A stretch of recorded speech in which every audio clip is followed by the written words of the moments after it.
নমস্কার বন্ধুরা, welcome to my channel মাঠে ময়দানে অফিসিয়াল। বন্ধুরা, এই ভিডিওতে আমি ইস্ট বেঙ্গল, মোহনবাগান ও ইন্ডিয়ান ফুটবল নিয়ে কিছু আলোচনা করব।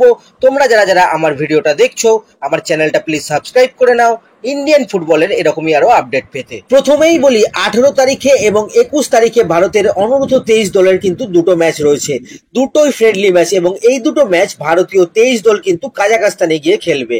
এবার এই দুটো ম্যাচের জন্য ভারতীয় দল 23 জনের একটা স্কোয়াড ঘোষণা করে দিয়েছে, যেখানে মোহনবাগান থেকে 3 জন প্লেয়ার নেওয়া হয়েছে, দীপেন্দু বিশ্বাস, সুহেল ভাট আর goalkeeper Priyansh Dubey. As usual কিন্তু ইস্ট বেঙ্গল থেকে কোনো প্লেয়ার নেওয়া হয়নি।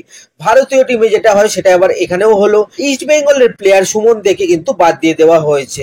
লাস্ট মোমেন্টে অভিষেক টেকচাঁদ সিং ভারতীয় সিনিয়র দল খেলে এসে এই অনূর্ধ্ব 23 স্কোয়াডে ঢুকে পড়েছে, সেই জন্য কিন্তু সুমন দেকে বাদ দিয়ে দেওয়া হয়েছে। তো ম্যাচগুলো কোথায় লাইভ দেখাবে সেটা কিন্তু এখনো ফাইনাল হয়নি। ফাইনাল হলে আমরা জানিয়ে দেবো। নইলে যেরকম ম্যাচের আগে ফ্রি লাইভ লিঙ্ক দেওয়ার চেষ্টা করি, সেরকম কিন্তু লাইভ লিঙ্ক দেওয়ার চেষ্টা করব। এরপরে যদি আমরা একটু অভিষেক টেকচাঁদ সিংকে নিয়ে কথা বলি, তো বিভিন্ন জায়গায় যেমন কাল থেকেই প্রচার করা হচ্ছে যে অভিষেক সিংকে নেওয়ার ক্ষেত্রে নাকি মোহনবাগান অনেকটা এগিয়ে গেছে। তো বন্ধুরা, কেউ কিন্তু এগিয়ে কেউ পিছিয়ে নেই। তো ডিলটা এখন দুপক্ষের জন্যই অন রয়েছে। পাঞ্জাবের সাথে ট্রান্সফার ফি নিয়ে দুপক্ষই এখন নেগোসিয়েশন করছে। শোনা যাচ্ছে কমতে কমতে লাস্ট 1.5 কোটি টাকায় নাকি ট্রান্সফার ফিতে নেমেছে পাঞ্জাব। তো এবার যে টিম এই কাছাকাছি অ্যামাউন্টে অভিষেককে নিতে রাজি হবে, সেই টিমে কিন্তু অভিষেক যাবে। আপাতত মোহনবাগান, ইস্ট বেঙ্গল কেউই কিন্তু 1.5 কোটি টাকা দিতে ইচ্ছুক না। তো এখনই কেউ এগিয়ে কিংবা পিছিয়ে নেই। এই নেগোসিয়েশন কিন্তু এখন অনেক দূর পর্যন্ত গড়াবে। যাই হোক, এরপরে যদি আমরা একটু মোহনবাগানের কথা বলি, তো মোহনবাগান এবছর কিন্তু প্রচুর প্লেয়ার ছেড়ে দিচ্ছে। মোহনবাগান তাদের রিজার্ভ থেকে টাইসন সিং, শেরতো কম, শিবাজিৎ সিং এরকম সব প্লেয়ারদের কিন্তু ছেড়ে দিচ্ছে। এদের মধ্যে থেকে টাইসন শোনা যাচ্ছে আই লিগের কোনো একটা ক্লাবে যাচ্ছে, আর শেরতো কম সে সম্ভবত বেঙ্গালুরুতে জয়েন করেছে। তো মোহনবাগান এবছর কিন্তু ট্রায়াল করছে, পুরনো প্লেয়ারদের ছেড়ে দিয়ে ট্রায়াল করে নতুন নতুন প্লেয়ার নিচ্ছে।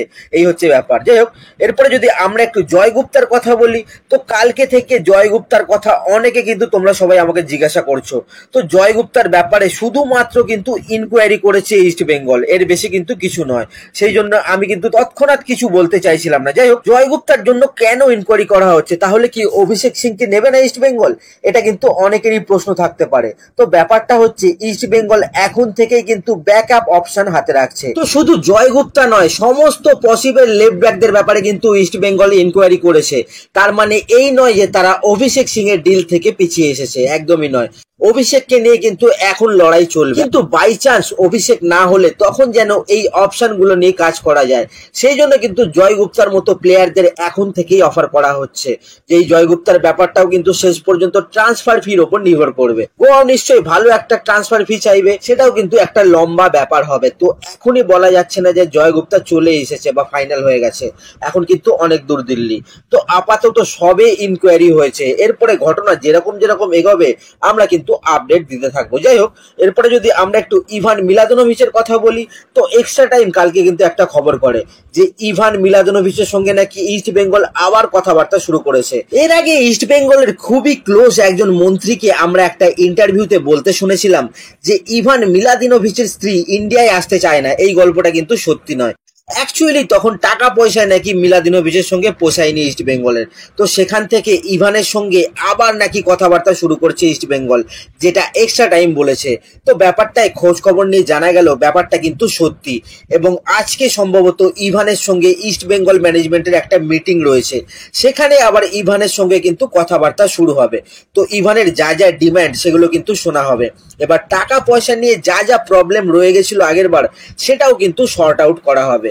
তো ইভানের সঙ্গে ইস্ট বেঙ্গলের এই মিটিংটার উপর কিন্তু এবার অনেক কিছু নির্ভর করছে। ইস্ট বেঙ্গলে ইভান আসবে কি আসবে না সেটা কিন্তু নির্ভর করছে। যদি মিটিং ফলপ্রসূ হয় তো ভালো, ইস্ট বেঙ্গল কিন্তু আবার ইভানের ডিলে কাজকর্ম শুরু করবে। আর যদি এই মিটিংটা ফলপ্রসূ না হয়, তখন কিন্তু অন্য অপশন দেখবে ইস্ট বেঙ্গল। এই হচ্ছে ব্যাপার। তো দেখা যাক এখন কি হয়। তো আজকের ভিডিওতে এতটুকুই, দেখা হচ্ছে আবার পরের ভিডিওতে। নমস্কার।